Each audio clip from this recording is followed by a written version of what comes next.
Hey guys, welcome to episode 2, and I'm about to go on a long bike ride today. I've already done a run this morning, but I wanted to show you all a little bit about kind of the secret sauce for me being able to do this in my life. Look, unless you're an athlete, that this is your entire job. Training for an Ironman is a huge time commitment. It's probably the hardest part for someone like myself to be able to do this and to put the time that's needed into all these disciplines is that time commitment. The key for me being able to do the training and to be able to get the most out of it is being prepared, right? Is being set up and being ready to go and having a system to where that you don't forget a piece of gear that you need for whatever that workout is. And look, I'm not saying you need all this. This is probably a little bit overboard, but for me, this is what works for me. You just have to have a system. It's like the diet. It's like the best diet that's out there is the one that you can stick to. So for me, this is the system that I use, and it helps me be able to go out and to be successful within my workouts. I use the lev rack. The lev rack is a system that I put inside of my gym. It keeps all my stuff organized. There's so many things that I do throughout the day, from being a firefighter to training to whatever it is. This lev rack system keeps all my life organized. As you see, I can pretty much go do anything. So I have all of my bike kits here. I take them up, I wash them, and then I bring them back and set them up. I have my goggles here. I have all of my nutrition here. Anything that I need extra as far as for swimming goes. This is my pool swimming bag. Here are my running shoes, depending upon what I'm going to do, what the training effort looks like, how my feet are feeling. And then down here, this is all of my cycling stuff. So all I've got to do is pull my cycling stuff out. This is everything I need to go cycling with my kit. Over here is my running box.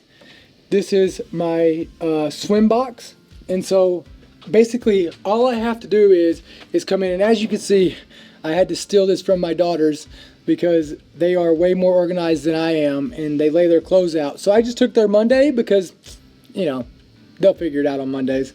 But these boxes have really made my life so much more efficient. On this side is what I need to finish out my training of that day, and then I just reorganize it and reset based upon whatever I'm going to do that day. And then like I keep my wetsuits down here. I use this as my rescue aspect. So I keep my wetsuits in here. This is my Roka wetsuit that I just got. This is the other Roka wetsuit. I've got 3 Roka wetsuits in here. I've got this is all of my rescue gear as far as like being a first responder. So I've got my Force 6 here. I've got my dry suit. I've got my rescue wetsuit, and I've got 2 more wetsuits back here as well. This is my bag in case if I need to go do a search and rescue, or I need to basically come in and we're going to be going out in the field, whether it's on a grass fire or whatever. I can just grab this bag and I can survive for days off of this. I've got extra sets of fins in here in case if we've got water rescue. In here I've got throw bags. This is for my swift water rescue stuff. I got extra tanks for my dive system that I have, and then obviously I've got extra booties and gloves as well. And then over here is my drone kit for search and rescue that has a thermal on it and heat sensors on that. For me, this is kind of what works for me whenever there's so many dimensions of what I could possibly need to be doing in a day. Being organized and being set up is the key to success for my life. And so now I've got a bike ride to get in. I'm going to go over here, grab my kit, get set up, and then we're going to go hit the road.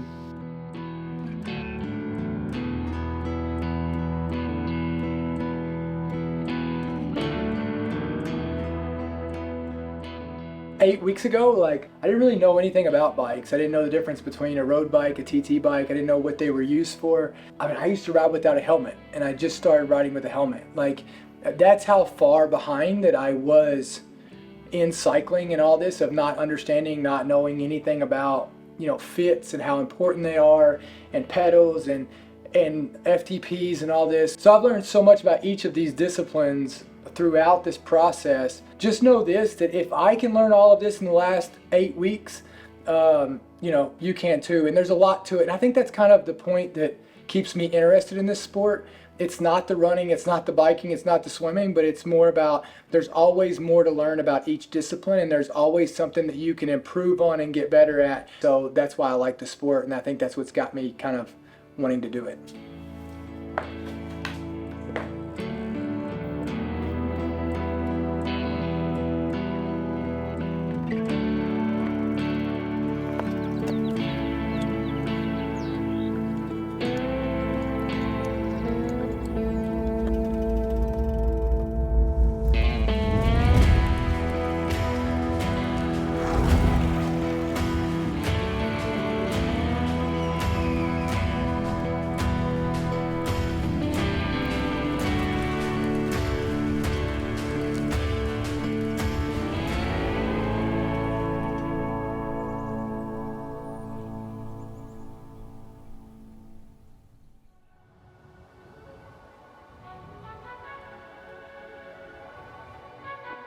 So today we're actually at the quarry here in Austin, and so it's 750 meters around for 1 lap. So this morning we're going to practice and have Dakota do 4 laps total. The reason why we wanted to try to get him out to open water and to the quarry is because there's a lot of skills that you can't practice in the pool that you need to open water. So one of them is actually sighting. When you're actually trying to swim, you have to look up and see where you're going, which is usually a buoy in open water. But what's really tough and good about here is that they actually only have rafts, and so it's really hard to spot it, which is great practice for Dakota to actually see that, to make sure that he's not swimming extra, and to really practice making sure he's got the correct equipment via goggles or anything like that. Also, we wanted to practice putting on the wetsuit, so then that way he can practice with his shoulders, because a lot of times when you put a wetsuit on, you end up having a lot of shoulder issues and it makes it harder to swim. So that's why I like that there's a little bit of chop. It's not just crystal flat clear water. So this will be good for him to practice it today. Obviously it won't hit his arm, but in the future it could. If it's a horrendously windy day, you'd have to figure out how to get his arm up and over it. So we're trying to get him as efficient as possible for the swim so that he can bike well, right? Because I think his biking is actually one of his strong suits. So if we can get him through the swim unscathed and not dead, that's really what I want. So even if he swam an hour 20 instead of 75 minutes or an hour 15, and he didn't have as much energy taken from him, I would prefer that to him going too fast and swimming 70 minutes, because really the full distance Ironman, it's just a big math equation. If you push there, what happens later, right? So if he pushes on the bike and he gains 5 minutes, well, does he give up 20 on the run? So it's really, how do you get through as smooth as possible? That's endurance sports, right? You have to be as smooth as possible, and the pain and suffering really comes later in the race, and you'll pay for what you did earlier. So same with open water here, like if it's wavy, he'll have to expend more energy, right? Luckily, I don't think it'll be too windy. I don't think it'd be more than what we're dealing with today. But if it was, there's definitely techniques that will teach him to be able to go through that open water like that. So.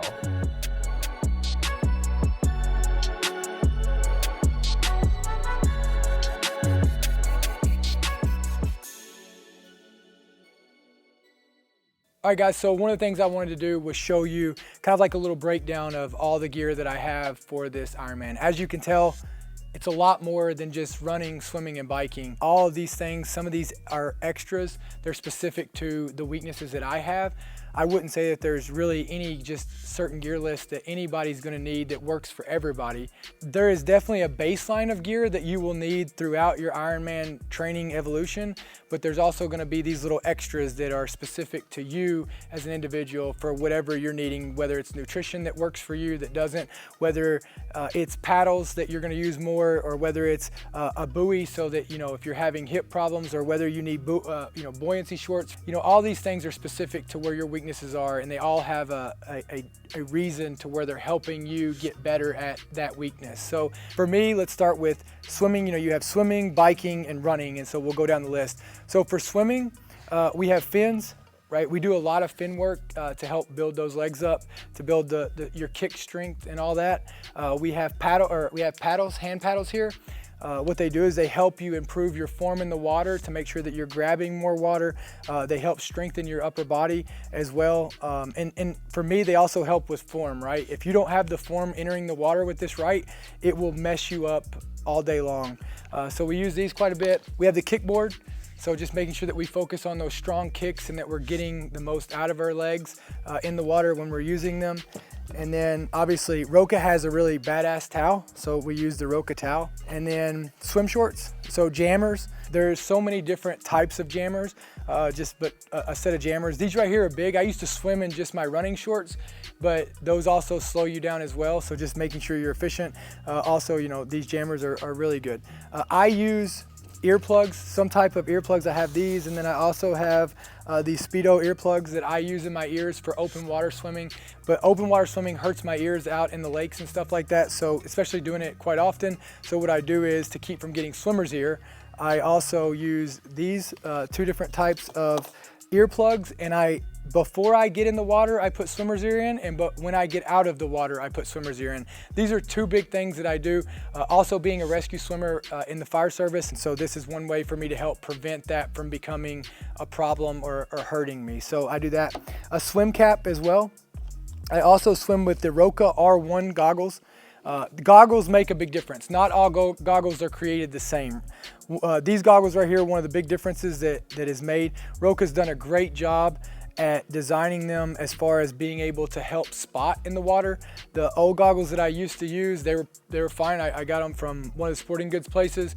But once I put these on, I noticed the big difference of, instead of me having to bring my head all the way out of the water to see where I'm going, I can do it with my breath that I'm taking. As long as I exaggerate my head whip around a little bit more, I can see out of the top where I'm going because of the way they've designed these lenses. This is the Keegan trick to putting on a wetsuit. As you see, I use the Roka Maverick wetsuit.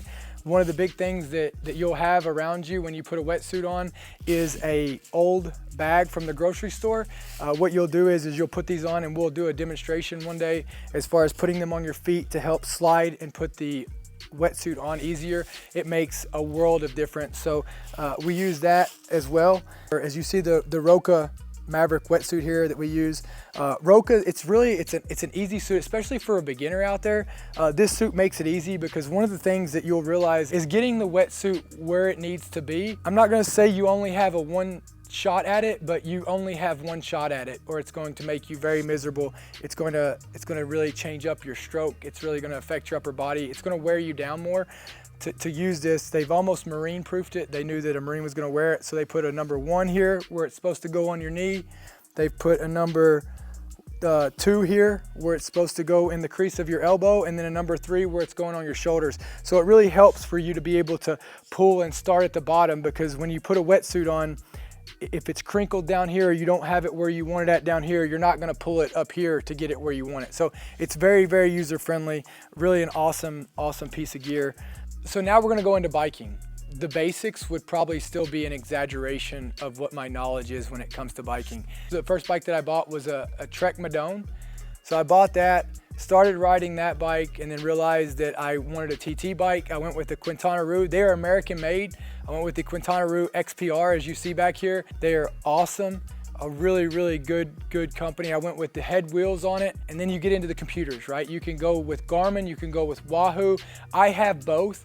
What I will say is I love my Wahoo computer, but let me say the downside to it is everything else I have is Garmin, from my power meters to my watch to my heart rate monitor to really everything else that I have. So it's the only piece or device that measures that doesn't link with Garmin. So that kind of makes it a headache for me. So I don't know what I would reference, but if you want to go for ease, Garmin is going to be your easiest one to go with, that is more compatible with everything else that you use. So on the Quintana Roo, what I did is I made a couple of adjustments based off of what we ordered that fit my strengths. So I have power in my legs.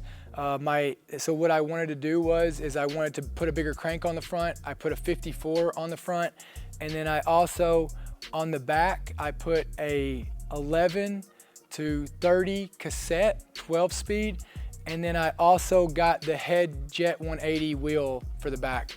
We're going to be running tubeless on the course. As far as also what you're going to need for biking, obviously bikes are your own individual preference. Financial pricing, all these things are factors into it. So what I would say, the more basic stuff that you're going to need is, look, I bought a trainer right off the bat. My Wahoo kicker is something that I use and is very valuable to somebody who time is very, very critical to me. It's easy to keep it set up. I can jump in here whether it's raining, snowing, it's cold outside. It doesn't matter the elements. I can ride in here at night, during the day, and I am safe. I can just come in here and knock it out and not have to worry about anything. I use an iPad here to use the app Zwift to be able to ride on. So that makes it easy for me to do my workouts as well.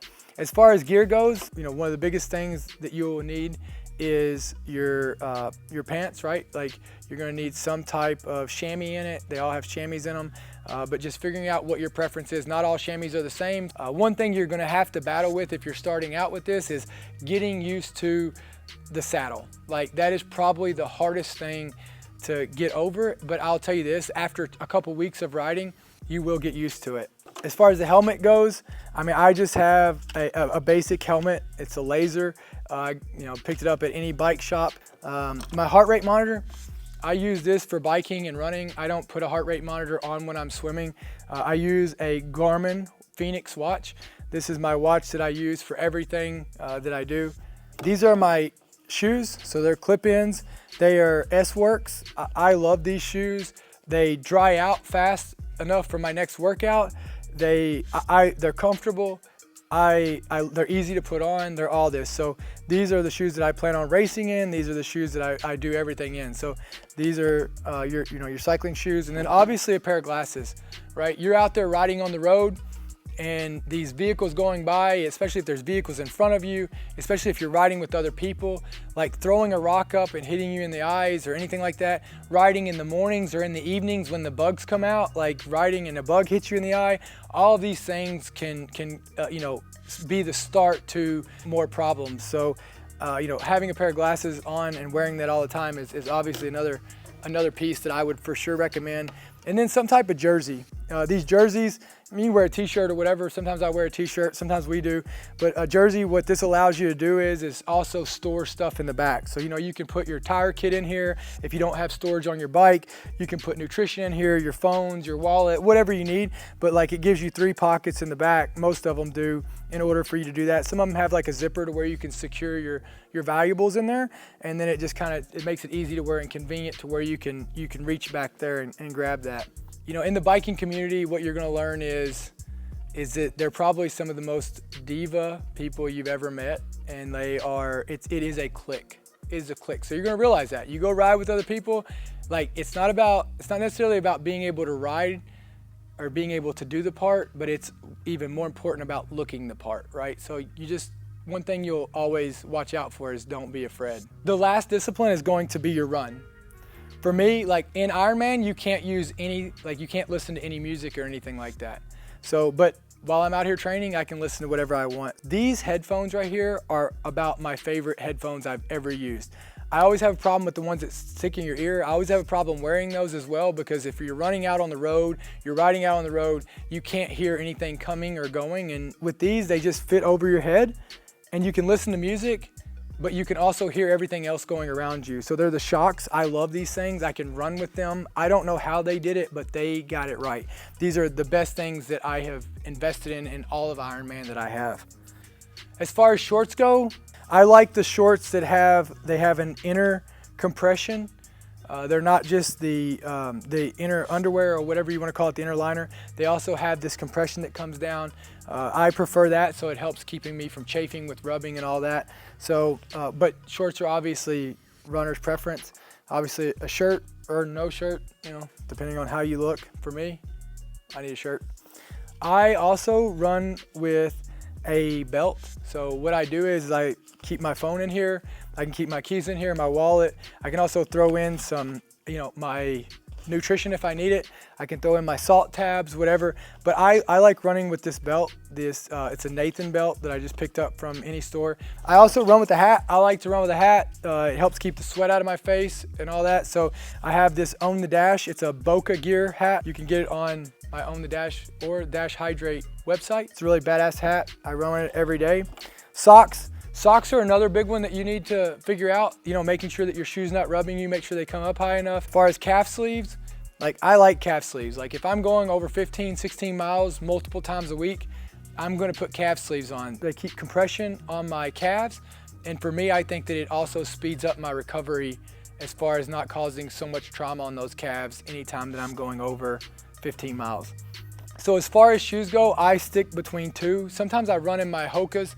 My Hokas are a little bit heavy for this type of work. So if I'm going on a long run or I don't feel good or my legs are feeling, if it's a slow run, I'll usually run in my Hokas because they have a lot of cushion. But the main 2 shoes that I do run and use for Ironman training is the Saucony Endorphins, which are these shoes right here, and the Nike Vaporflies. So, and the difference between the 2 is I primarily run in the Endorphins. The Nike Vaporflies, these are faster for me. They help me turn my feet over. They have carbon in them. I am definitely faster in these shoes right here, but the Nike Vaporflies also put the most stress on my legs. So that's kind of the idea, the concept of what I figured out works best for me. Obviously, all of this is testing and it is constantly changing throughout the entire time of this Ironman training. If you'd have told me this is where I was starting at, I would have never believed you, but it evolves and it's always constantly changing and you're always improving. You're always figuring out these little things that you'll learn throughout the entire time. So this is kind of the baseline of what I have, and this is just a rundown of my gear that I use throughout this Ironman. There's a few more pieces that we have coming in, like a tri-suit. We have a couple other aspects that are coming in as well that I'll show you down the road, but this is the baseline of what we use as far as our Ironman training. All right, so thank you guys for watching. If you have any questions about the bike, run, swim, any of the gear, anything like that, just drop a comment down below. Don't forget, we'll be having an episode that's dropping every Thursday at 6 p.m. Make sure to come back, join us. Again, any comments you have, any questions, drop them in the comments down below. See you guys next week.